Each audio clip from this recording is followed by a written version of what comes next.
President Trump is threatening large-scale fines on California after a transgender athlete competed in the state's track and field championship and won a share of 2 gold medals. AB Hernandez, a junior at Jurupa Valley High School, won in high jump and triple jump and also came in second in long jump.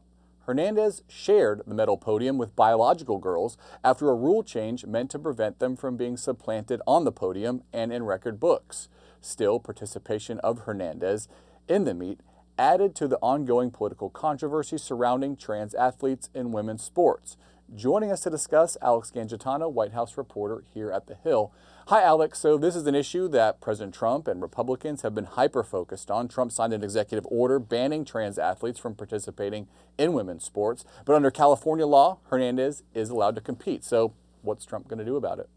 Yeah, that's the question. Is these just threats over imposing penalties, or is there actually something that they can do to skirt some of these state laws after this executive order? I think the best example of this is what's going on in Maine right now.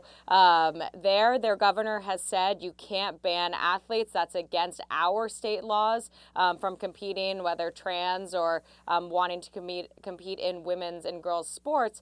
Meanwhile, the Trump administration has said, yes, this executive order can pull fines from your state, from some of your state schools, if you do try to skirt it and get around it with some state laws. So right now he's threatening Governor Gavin Newsom, saying, warning him, you should know better because there could be penalties. Governor Newsom has also questioned the fairness of allowing trans women to compete alongside biological women, and this change made just before the meet by the California Interscholastic Federation aimed to come up with a compromise. What did it say? Yeah, so this athlete was competing well up until this, and basically this new change to the bylaws said that there could be this exception to allow this athlete to compete, and then of course went on to win and now creating this international controversy. So California figured out a way to kind of skirt these rules. I mean, they've already implied since the president came out with this executive order in February that they're not interested in following it and they're following what some other Democratic run states are thinking here of finding, loopholes or state bylaws. And this was one exception that they wanted to make.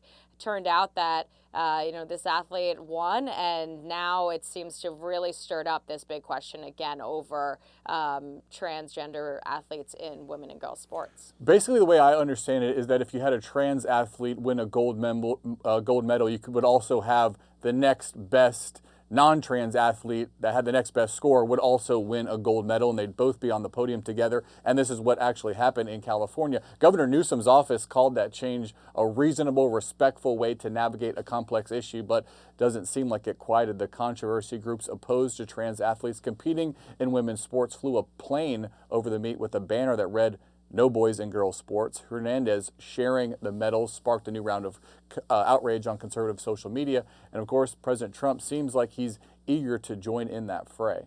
That's right. This is something the president talked about on the campaign trail and really was a rallying cry amongst a lot of Republicans and conservatives that there shouldn't be trans athletes competing in women's and girls sports, and that it's a threat to women's and girls and takes away from what they're doing. And then he signed this executive order. I mean, that was one of the biggest days at the White House, bringing in a lot of people to stand behind him as he signed this order, basically threatening to remove funding if you didn't comply with this. So it was only a matter of time before he stepped in, and now he's definitely going to take this on. And we know that him and Gavin Newsom have a contentious relationship. So I think there's going to be an ongoing controversy over what the federal government is going to do in order to take away this ability for California to do this in the future.